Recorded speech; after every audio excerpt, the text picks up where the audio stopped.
Саламатсыңарбы балдар. Биология предмети боюнча сабагыбызды баштайбыз.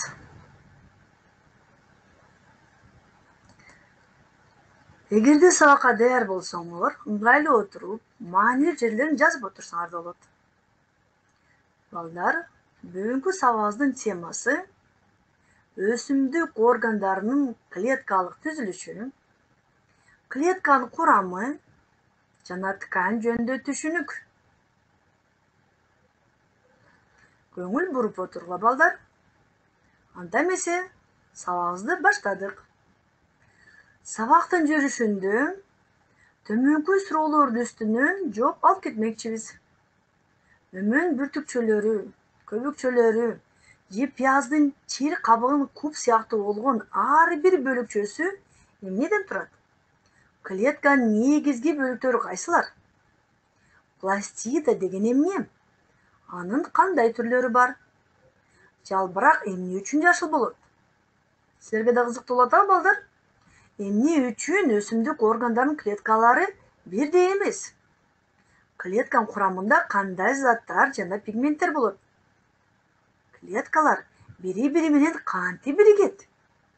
Ткань деп эмнени айтабыз жана анын кандай түрлөрү бар? Ушул суроолордун үстүнөн балдар сабак жүрүшүндө жооп алып кетмекчибиз. Анда эмесе баштадык.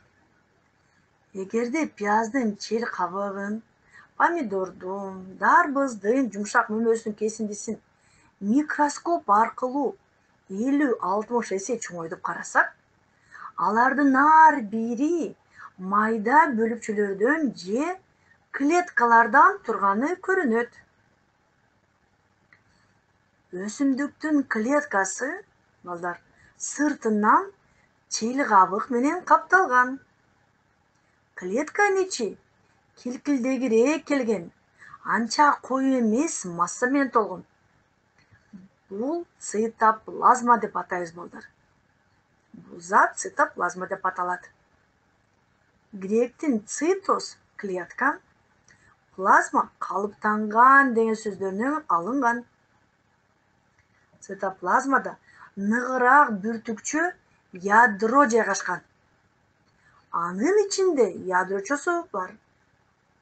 Ошондой эле цитоплазмада тунук же кандайдыр бир түстөгү ыйлакчалар бар балдар. Ал вакуоль деп аталат экен. Вакуольдун ичи клеткалык суюктукка толгон. Ал клеткалык шире деп аталат. Микроскоптон караганда боштук болуп көрүнөт. Ошондуктан вакуоль деген сөз балдар боштук деген сөздөн келип чыккан. Мөмөнүн, гүлдүн түсү ушул вакуольдо эрип жүргөн заттарга жараша болот. Мына презентацияда көрүнүп турат а балдар, кандай түстө болушу мүмкүн экен. Жалбырактын пластидалары жашыл түстө болот. Ошол себептен балдар жалбырак сабагы ар дайым жашыл. Алар мисалга алсак элладея деген өсүмдүктү алсак балдар, элладеянын жалбырагын микроскоптон караганда көрүнөт. Пластидалардын түсү пигментке байланыштуу. Андагы жашыл пигмент хлорофилл деп аталат экен. Өсүмдүктүн өзү үчүн зарыл болгон азык затын синтезделиши балдар ушул пигментте жүрөт экен. Грекче хлорос жашыл дегенди билдирет. Элладеянын жалбырагында хлоропласт абдан көп болгондуктан, карагылачы балдар, слайдда көрүнүп атат, ядросу көрүнбөй калат экен. Тирүү клеткаларда мындан башка да сары, кызгылт, түссүз пластидалар да болот. Алардын сары, кызгылт түстөгү хромопласт деп аталат. Көрдүңөр балдар, хлоропласт деген жашыл түстөгү пластидалар, ал эми болсо сары, кызгылт түстөгү хромопласт деп аталат экен. Өсүмдүктөрдүн ичинен помидордун бышкан мөмөсүн карап көрсөк, мисалга алып, андагы пластидалар кызгыл болгондуктан өмөсүн түсүндө да кызыл болот. Дарбыздын да клетка ширеси кызгылт болот. Ал эми түссүз пластидаларга лейкопласт деген ат берилген балдар. Эмне себептен? Себеби алар түсү жок болушат экен. Түссүз экен балдар. Цитоплазмада балдар мындан башка дагы азык заттар бар. Азык заттар топтолуп, кээде клетканын көпчүлүгүн бөлүгүн элеп, клетка үчүн белен азык катары кармалып тура берет экен. Айрым өсүмдүктөрдүн клеткасы крахмалды көп санда кармайт. Мисал ала алсак балдар, картошка, дан өсүмдүктөрү. Крахмал көбүнчө түссүз пластидаларда топтолот. Урукта кандай зат топтолгонун билиш үчүн ага балдар йод тамызышат. Эксперимент койсок болот экен. Йоддун эритмесинин таасиринен крахмал көк түскө боелот. Мына балдар презентацияда көрүп атабыз, Ал эми белок сары түскө боелот экен.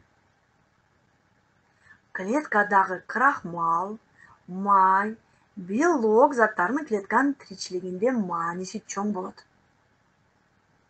Эксперимент жолу менен балдар биз кандай зат бар экенин көрө алат экенбиз, Демек, балдар дагы бир ирет клетканын курамына көңүл буруп кетелик.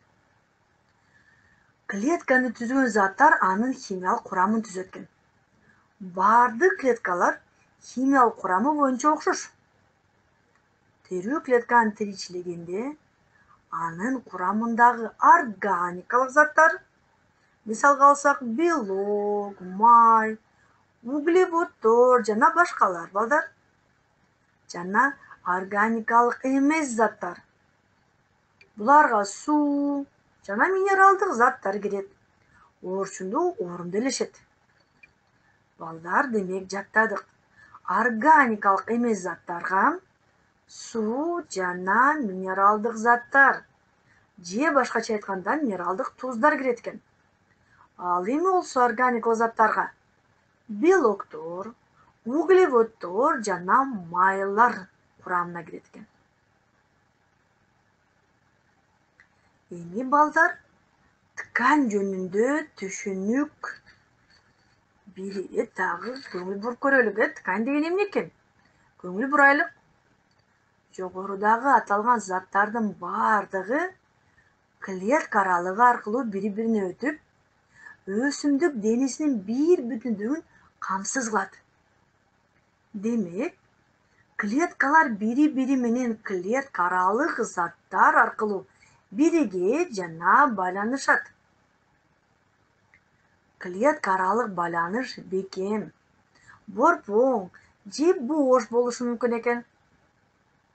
Ар кандай болот балдар? Бир түрдүү клеткалар клетка аралык заттар аркылуу бири-бирине туташ өзүнчө топту түзүшөт.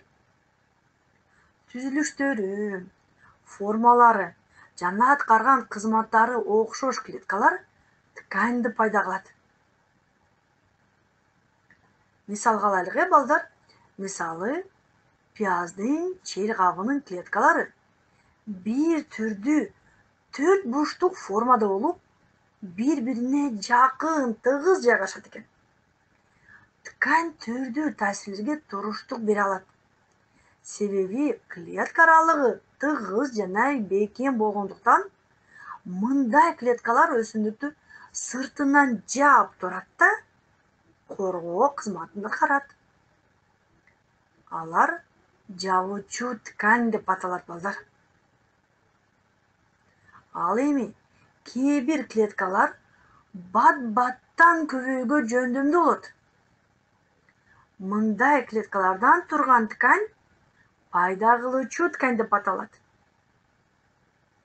Ал эми азык заттарды өзүнө топтоочу клеткалар белеңдөөчү тканьды түзүшөт. Көргөн балдар, өсүмдүктө канча түр ткани бар экен. Кийинки тканьдын түрү балдар, бул механикалык ткань. Механикалык ткань клеткалардын кабыгы калың, катууланган ткань болот. Мисалы алсак, жаңгактын мисалга балдар, өрүктүн, чээнин сөөктүү мүмөсү бүтүндөй катуу тканьдан турат. Анда клетканын тирүү бөлүктөрү мүмө жетиле электе гана болот.